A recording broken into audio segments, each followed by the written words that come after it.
여러분, 하나님은 어떤 분이십니까?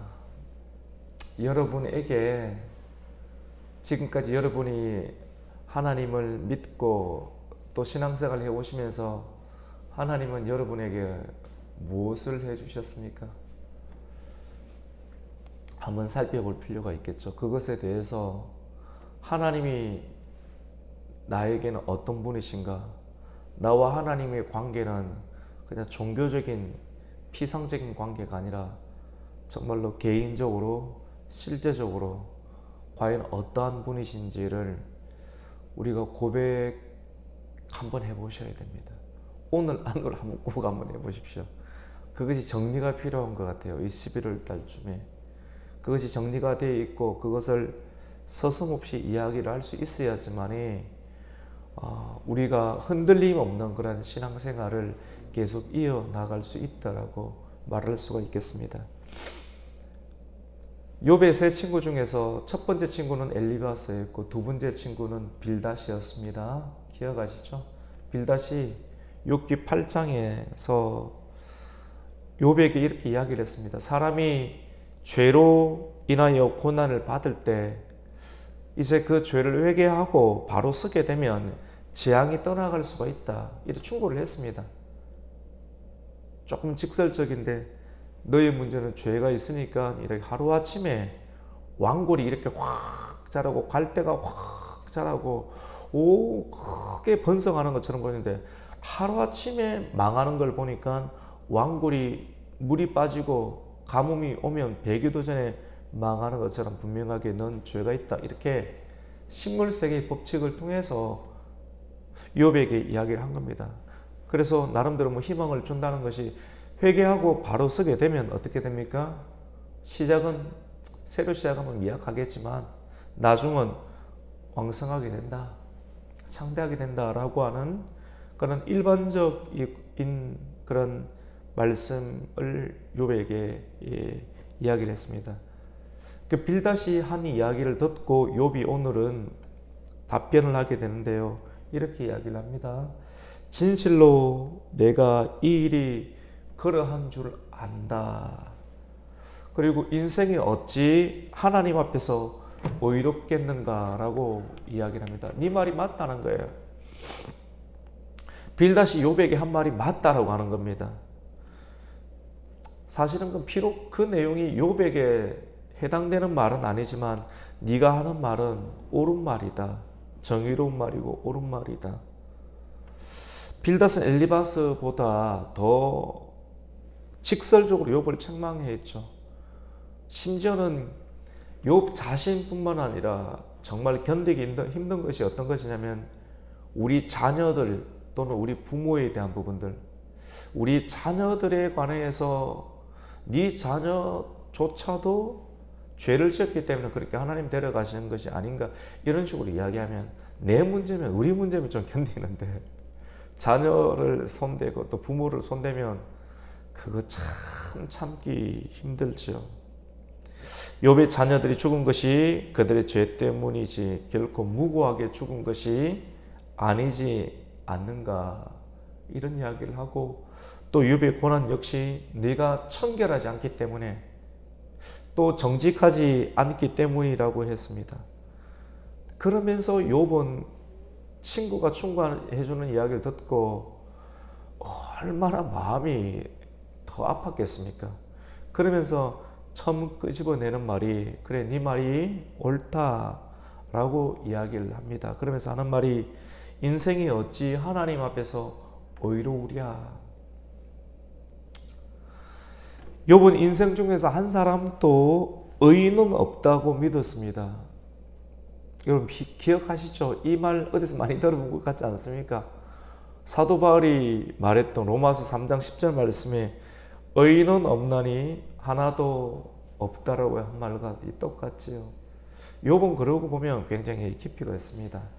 오래 참는 사람은 환경이 점점 쪼여져 오지만 또 오랫동안 있다가 보면 사람 안에 있는 그런 변화가 생기는 것, 그 굉장히 오래 참다 보면 세상의 이치를 좀 많이 깨닫게 되는 것 같습니다. 욥이 6장 가운데 보면 내 일이 자기에 대해서 내 일이 의롭다고 말한 적이 있습니다. 내 일은 의롭다라고 말했는데 그것은 나의 자녀가 하루아침에 죽고 재산이 하루아침에 망하는 일을 할 만큼 내가 그렇게 할 만큼 내가 죄를 지은 것이 없다. 그 정도의 죄를 지은 것은 사람이 죄는 다 죄인이지만도 내가 데워놓고 뭐 죄를 짓고 뭐 예를 들어서 여러분께서 새벽기도 나오시고 신앙생활하는 여러분께서 날마다 뭐 거짓말을 퍼붓고 하루아침에 망할 만큼 죄를 짓고 그런 거 아니지 않습니까? 근데 나름대로 신앙생활하고 하나님 말씀대로 순종하며 사는데 내가 겪고 있는 일이 하나님은 침묵하시는 것 같고, 여러분 한번 들어보세요. 하나님은 가만히 침묵하시는 것 같고 점점점 삶은 쪼여져 오고 곰피 피워져 올 때 이거는 나는 이 정도 죄는 짓지는 않은 것 같은데 왜 하나님은 이렇게 침묵만 하시면서 내 삶이 이렇게 피폐해져 가는가. 그러면서 3절 말씀 가운데 욥은 사람이 하나님께 변론하기를 좋아할지라도 1000마디에 한마디도 대답하지 못하리라. 참 심오한 말이죠. 오늘 말씀은 좀 심오하기도 하고 뭐 옳은 것 같은데 도대체 이게 어떤 것인지 잘 다가오지 않게 여겨지기도 합니다. 여기서 보면 사람 안에서 끝없이 꿈틀거리는 그런 못된 욕망이 있어요. 내 위주로 말하고 내 위주로 생각하는 보편적인 모든 사람들 안에 있는 공통적인 욕망을 욥의 말을 통해서 이렇게 드러냅니다. 욥만큼 사람이 정직하고 깨끗하고 청결한 사람이 없는데 욥조차도 고통을 오래 당하다 보니까 그의 말이 좀 예쁘게 말하는 것처럼 보이지만도 궁극적으로 하나님에 대해서 원망이 섞인 투가 있는 것을 우리는 발견을 하게 됩니다. 하나님과 다투려고 하고 또 하나님께 따지려고 하고 하나님께 항변하려고 하는 마음이 욥에게는 있습니다. 욥기 전체는 욥이 받는 고난에 대해서 친구들과 쟁론하는 형태거든요. 하나님은 침묵하고 계세요. 편지를 주거나 마음에 뭐 계시를 주거나 이런 게 없어요. 아모스 3장 7절 말씀 가운데 보면 주의 종 선지자에게는 결코 미리 말씀하시기 전에는 행하심이 없다라고 말씀을 했는데 하나님과 친밀하게 지냈던 하나님을 경외하였던 욥에게 지금 앞으로 일어날 일이 이런 일이 있을 거니까 마음의 준비를 하고 결코 원망하지 마라. 내가 사단에게 허락했는데 사단이 네 몸을 다 치고 갑자기 사람이 죽어나가고 사업이 망해도 실망하지 말고 잘 견뎌야 돼. 이런 마음을 주고 했다라고 하면 욥이 끝까지 견딜 수가 있겠죠. 이런 게 전혀 없다니까요. 전혀 없는 상태 가운데에서 하나님이 허락하심이 천재지변을 통해서 일어나게 되고 또 친구들을 통해서 막 충고하는데 이걸 받아들여야 되는 욥. 여러분 한마디도 말 안 하고 끝까지 가만히 있으면 그것이 정말 진실되고 좋은 것입니까? 우리는 욥기를 통해서 굉장히 계속 이어지는 욥기를 통해서 쉽게 손이 안 잡히는 욥기를 통해서 우리 인생, 그 인생 속에 포함되어 있는 우리 자신, 여러분이 삶 가운데 경험하게 되는 그런 고통의 문제들을 우리가 다시금 발견할 수 있는 그런 좋은 계기가 됩니다. 내용상으로 보면 하나님, 나는 이렇게 고통을 받을 만한 일을 하지 않았는데 왜 나에게 이런 고통을 주십니까? 이런 말은 되어놓고 있지는 않지만도 하나님의 선하심, 하나님의 위대하심을 이야기를 하고 있지만도 그 말들 속에 직접적인 원망은 없지만 하나님에 대해서 왜 나에게 이런 거 주십니까? 라고 하는 내용들이 포함이 되어 있습니다. 하나님이 허락하시는 일은 당장에 우리 눈에 볼 때는 타당하지 않고 이해되지 않지만 시간이 많이 지나고 나면 그래서 그랬구나 라고 하는 식의 인정이 나올 때가 있습니다. 사람은 여러분 전적으로 부패했습니다. 칼빈이 전적인 부패라고 이야기를 했거든요. 전적 부패. 하나님의 그 불광력적인 은혜를 주시고, 뭐 요즘은 이런 걸 막 부정하는 그런 사람들도 이렇게 있더라고. 보니까 자기가 공격을 당하다 보니까 조금 도가 좀 지나친 것 같아. 많이 좀 지나친 것 같아요. 근데 사람은 전적으로 부패했습니다. 칼빈이 말한 것이 정확하게 맞습니다. 전적으로 부패했기 때문에 하나님 앞에서 자기가 의롭다고 말을 할 수는 없다는 것입니다. 옳습니다.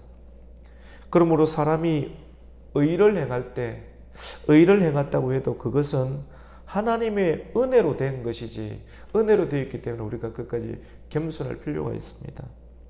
욥은 이렇게 질문을 하고 스스로 대답을 찾아가고 있는 중입니다. 어떤 과정을 거치면서 대답을 찾아갈까요?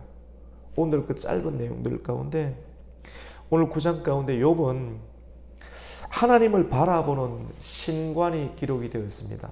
하나님에 대한 관점, 신관. 이 고통 속에서 사람의 말을 들어보면 그 사람의 그 말 안에 삶의 정황이 다 표현이 되어 있어요. 어떤 고난이 있고 고통 속에서 내 심경이 어떠한지, 그리고 하나님에 대해서 어떠한 관점을 가지고 이 상황을 견디고 있는지, 사람의 말 안에, 말투 안에 모든 것이 포함이 되어 있습니다. 여러분, 하나님은 어떤 분이신가요? 오늘이 가기 전에 꼭 하나님이 어떤 분인지를 여러분이 한번 적어 보시길 바랍니다.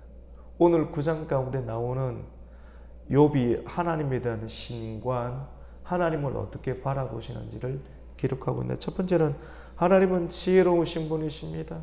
하나님은 강하신 분이십니다. 좀 구체적으로 하나님은 우리가 살아가고 있는 땅을, 멀쩡한 땅을 지전을 일으키시는 분이시고, 뒤편에 있는 산사태를 일으켜서 산을 무너뜨릴 수 있는 분이시고, 하늘의 전체 일식을 주장하시고 별을 생성시키고 소멸하시는 분이십니다. 욥은 굉장히 좀 깊어요.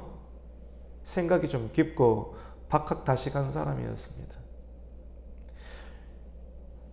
욥은 견딜 수 없는 고통 중에서도 하나님에 대한 신앙을 버리지 않았죠.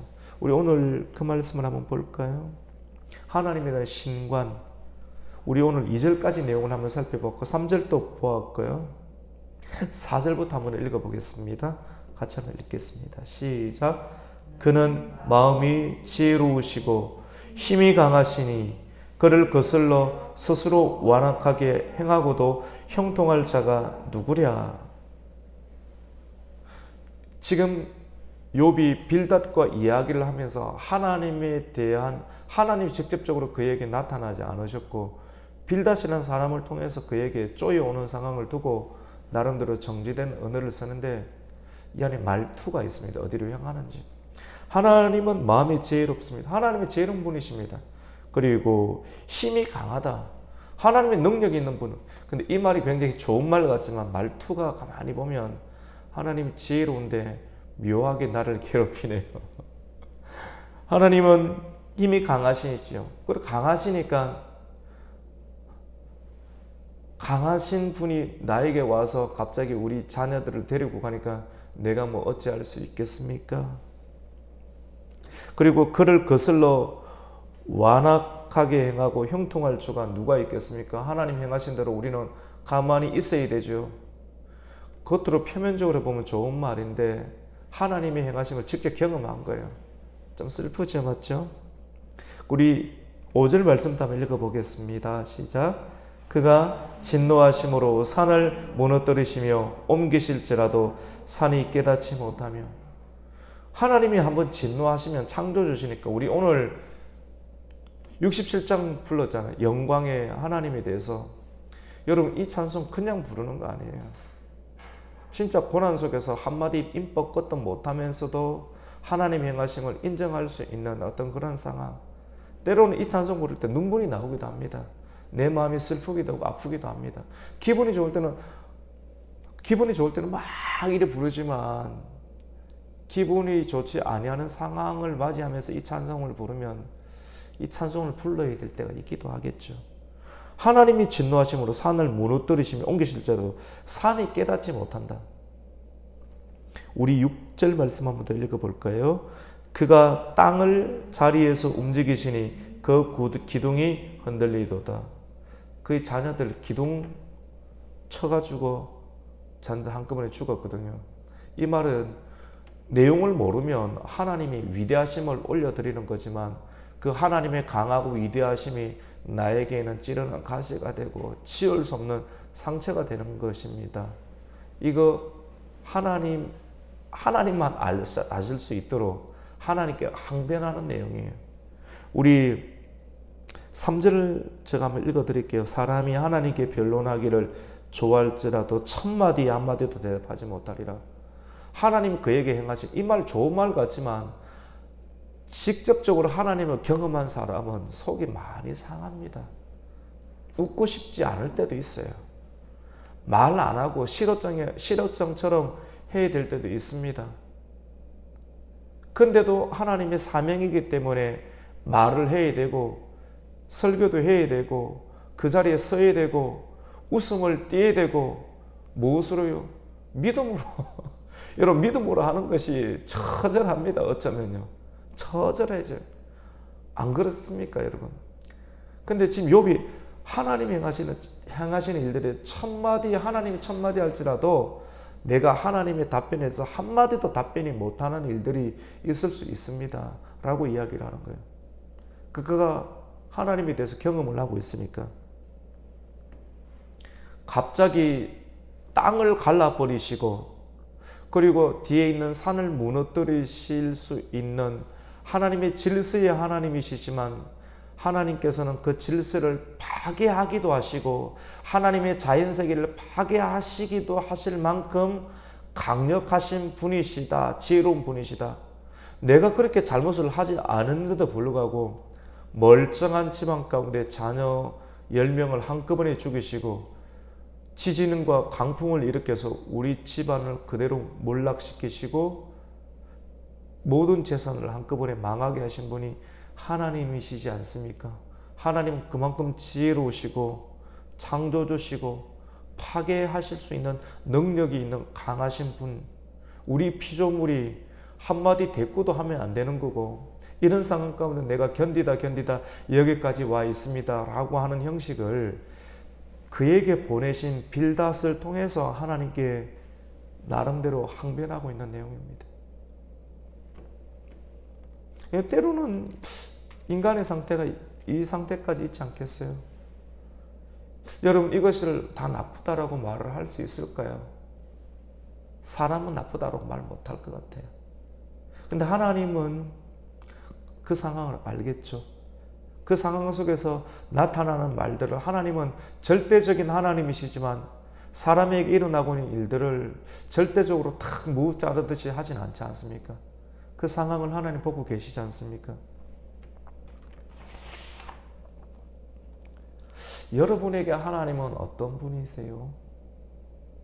그냥 표면적으로 하나님은 선하신 분, 하나님은 좋으신 분, 하나님은 나에게 먹여 살리시는 분. 사람마다 고백이 다를 겁니다. 꼭 한번 해보세요. 나에게 있어서 하나님은 과연 어떤 분이신가? 정말 하나님은 나한테 말씀을 하시는가? 그 말씀대로 내가 순종했을 때 하나님은 나에게 과연 어떠한 것을 주셨는가를 매일매일 한번 기록해 보는 것도 굉장히 실제적인 신앙생활을 엮어가는 그런 과정일 수가 있습니다. 여러분 또 하나님은 일식을 주장하는 분이시거든요. 여러분 한번 그 말씀을 한번 볼까요? 5절 말씀인데요. 7절이에요. 같이 한번 읽을게요. 그가 해를 명령하여 뜨지 못하게 하시며 별들을 가두시다. 해를 명령하시면 해가 안 뜰 수도 있으면 일식이 나타나기도 하고요. 별을 가두기도 하십니다. 욥은 조금 박학다식했던 것 같아요. 우리 9절 말씀 한번 읽어보겠습니다. 시작. 북두성과 삼성과 무효성과 남방의 밀실을 만드셨으며 하늘을 보는 것은 사람이 되게 처져 있으면 땅만 보거든요. 그리고 원망이 많이 하는데 하늘을 보는 사람은 소망이 있는 사람, 미래가 있는 사람은 하늘을 봐요. 그리고 야, 이렇게 하나님께서 세계를 통치하시구나. 여러분 하늘 잘 안 봐요. 하늘 여러분 보신 적 있습니까? 최근에? 하기야 볼 일 있어야 보시죠. 그런데 가끔씩 하늘 한번 보세요. 물론 우리 눈에는 북두 칠성도 보이지 않고 묘성도 보이지 않습니다. 근데 하늘을 볼 필요가 있어요. 가끔씩 하늘에 별이 떠 있을 때가 있어요. 제가 이전에 거제도에 있을 때는 하늘에 보면요 별이 막 쏟아져 내려요. 그나마 조금 청정 지역이니까. 우리 원주도 깨끗한 편인데 하늘에 별이 잘 안 보이더라고요. 몇 주 전에 그 안 권사님이 저보고 하늘에 별이 안 보여요 이렇게 이야기를 하시는 거예요. 저는 원주가 청정 지역이니까 별이 보인다고 생각하고 최근에 저도 하늘에 별을 잘 못 봤던 것 같아요. 그만큼 삶에 묻혀 있으니까 잘 못 봐요. 가끔씩 봐야 돼요. 그러고 보니까 하늘에 별이 안 보이는 거예요. 야, 원주도 많이 공해 때문에 많이 타락했다 그런 생각을 했습니다. 아, 내가 많이 삶에 묻혀 있구나, 하늘을 잘 볼 여유가 없구나 그 생각을 하면서, 그래도 어르신들은 한 번씩 툭툭 던지는데 생각되게 되고 생각이 나고 또 생각하는 일들이 좀 있는 것 같아요. 이 구절에 보시면 북두성은 큰 곰자리를 말해요. 큰 곰자리. 그리고 삼성은 그 현재 오리온 자리를 말하거든요. 오리온 자리. 그 다음에 묘석은 황소 자리 7을 가리킵니다. 말해도 잘 모르겠죠. 저도 잘 몰라요. 근데 그만큼 이 하늘에서 하늘의 별자리를 아는 사람들, 하늘의 별자리를 보고 항해를 하잖아요. 그리고 농작물을 물을 대는 때를 정하는 만큼 이 세상을 살아갈 수 있는 이치를 발견하는 것, 이치를 발견하기 위해서는 하늘의 별자리를 볼 수 있는 어떤 그런 사람. 모세도 하늘의 별자리를 보았죠. 맞죠? 그리고 남방의 밀실은 남쪽 지평선 뒤에 무한한 공간을 가리키는 것으로 봅니다. 하나님은 기이한 일을 하시며 큰 일을 행하시기 때문에 여러분 청량할 수도 없고 또 기이한 일이 너무 많아서 셀 수도 없다라고 이렇게 말씀을 합니다. 오늘 우리 마지막 절 10절 말씀인데 욥기 9장 10절 말씀 우리 같이 한번 읽겠습니다. 시작. 청량할 수 없는 큰 일을, 셀 수 없는 기이한 일을 행하시느니라. 우리가 고난 가운데 있지 않으면 하나님은 무한하시다, 청량할 수가 없다, 셀 수도 없다라고 하지만 우리가 고난이 많이 당하다 보면 하나님 나에게 행하시는 일들 다 내가 이해할 수 없습니다.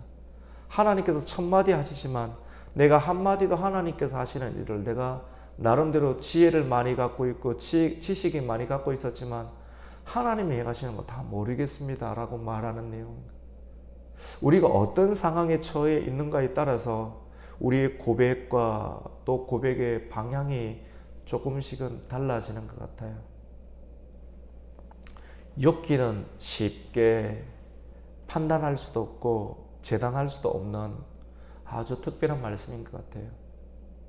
우리가 눈이 많이 내렸을 때 어디로 가야 될지 이정표가 없는 길 가운데 한순간 또 한 발자국 내딛는 것이 때로는 두렵고 어려움이 있는 것처럼 우리가 욥만큼 고난을 받지 아니하는 상태에서 알고 있는 신학과 우리의 짧은 지식과 경험으로 함부로 말할 수 없는 특별한 말씀인 것 같습니다. 하나님의 진노는 여러분 기존의 질서를 무너뜨리고 또 세상을 무질서와 혼란으로 빠뜨릴 수가 있습니다. 욥은 자신이 자연세계의 일부, 욥도 하나님의 피조세계 중에서 자연세계의 일부로서 땅을 가르시고 지진을 일으키시고 산사태를 일으켜서 다 무너졌다라고 고백하는 것처럼 자연 세계의 일부처럼 자기 자신의 가정과 재산과 마음까지도 다 산사태처럼 또 지진처럼 다 무너져 있습니다. 그래서 기존의 질서를 깨뜨리시고 흥하게도 하시고 가난하게도 하시는 엄청난 강하신 분이 하나님이십니다. 이런 식으로 이야기를 한 거예요. 엘리바스 그 친구에게. 친구는 다 알아듣지는 못했겠죠. 하지만 하나님은 욥의 고백을 다 알아들으셨습니다. 우리는 오늘 욥기 말씀을 통해서 우리가 기도하십시다. 지혜로우시고 그리고 힘이 강하신 하나님, 그리고 자연 세계를 다스리시는 하나님, 별과 별을 생성시키기도 하시고 소멸하실 수 있는 이 강하신 하나님께서 오늘날 우리가 살고 있는 이 땅, 이 지구 세계 가운데 하나님은 강하시고 지혜로우시니까 하나님께서 만드신 창조의 질서를 깨뜨리려고 하는 그런 악한 자들, 창조 질서를 깨뜨리려고 하고 오랫동안 하나님의 선한 사람들이 세우셨던 그런 자유, 동성애법을 자꾸 만들려고 하고 하나님께서 건강한 지계표를 흔들려고 하고 아름다운 이 자유 세계, 자유민주주의 세계를 무너뜨리려고 하는, 이 평창에 가면 나는 공산당이 싫어요, 이승복 그런 상황이 있지 않습니까? 이런 모든 세계들 속에서 하나님의 선한 질서를 파괴하려고 하는 자들을 하나님은 강하시니까, 하나님은 지혜로우시니까 하나님께서 역사하셔서 악인들을 하나님 멸해 주시고, 그리고 참으로 우리가 하나님을 예배하고 찬송하는 일이 많아지는 세상이 될 수 있도록 하나님의 전지전능하심을 우리가 기억하시고 또 고백하시면서 기도하실 수 있는, 우리의 상황이 많이 침착하잖아요. 하나님 더 우리가 많이 웃을 수 있도록 환경도 좀 열어주시고 경제도 또 활발할 수 있도록 하나님께서 시장 경제도 더 활발하게 할 수 있도록, 오늘의 정부는 시장 경제 좋게 여기지 않는 것 같아요. 기업하는 사람들의 마음을 너무 많이 힘들게 하는 것 같아요. 하나님 다시 이 나라가 강건하고 힘있게 원래 대한민국을 세우신 하나님의 뜻, 헌법이 잘 진행될 수 있도록, 법이 지켜질 수 있는 그런 체계적인 나라가 회복될 수 있도록 하나님 역사해 달라고 우리가 기도하시면서 나아가는 이 아침이 되었으면 좋겠습니다. 기도하겠습니다.